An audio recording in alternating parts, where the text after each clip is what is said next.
Hello again. I wanted to share a bit with you about motivational leadership, or how do we motivate others as well as ourselves. In 1982, James Kouzes started researching leadership, and by 1987, along with his colleague Barry Posner, he created a book called The Leadership Challenge. That book is now in its 5th edition. The Leadership Challenge is considered a classic book in leadership theory. And I would like to refer you to their 5 practices of exemplary leadership when you are considering motivating others. Through thousands of interviews with executives and everyday leaders, they found that these 5 attributes are present in every exemplary leader. So the first is to model the way, or set an example. People will follow you if you're setting a good example. If I want to motivate everyone to clean the office kitchen, I need to be in there cleaning. If I want everyone to practice ethical leadership, I need to model it. One of the absolute key components of motivational leadership is just showing up and setting a good example. Second, Kouzes and Posner point to the importance of creating a shared vision, using the exercises and processes that we've already discussed in this course. Third, we want to encourage others to act. How do you empower another instead of controlling or directing? This is a balance, of course, because we want to set expectations and coach. But studies show that we are motivated by having autonomy and the space to bring our creativity forward. Fourth, in the Leadership Challenge, they found that we want to encourage others to challenge the process, challenge our thinking, be comfortable with conflict. Consider how you can allow conflict to be a natural part of your project, and again, to see conflict as opportunity. Creativity is a motivator, and we need change and challenge to bring forward that creativity. And again, we want to engage the heart. How do we make sure that people feel that we've seen them, that we appreciate them, and that we celebrate all of our actual successes?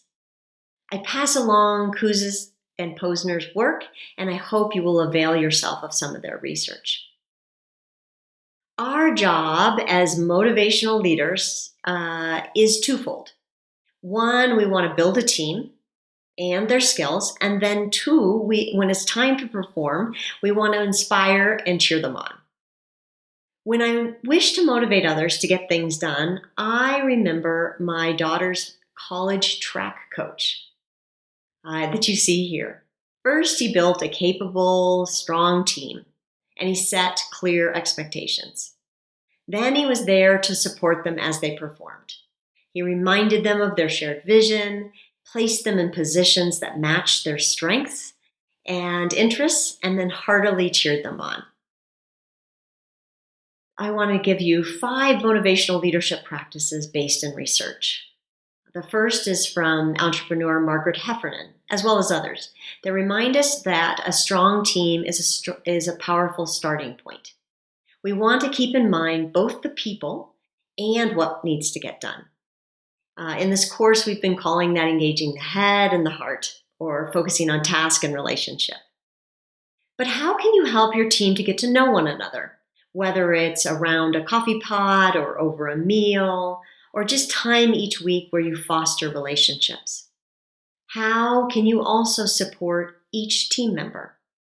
As we support others, they will want to support us.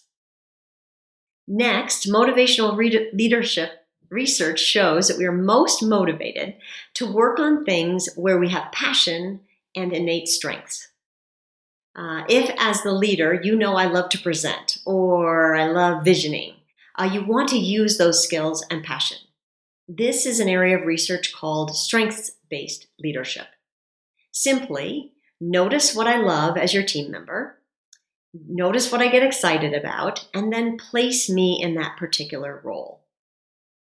Third, author and researcher Daniel Pink explains that strengths-based leadership can be seen as mastery, autonomy, and purpose.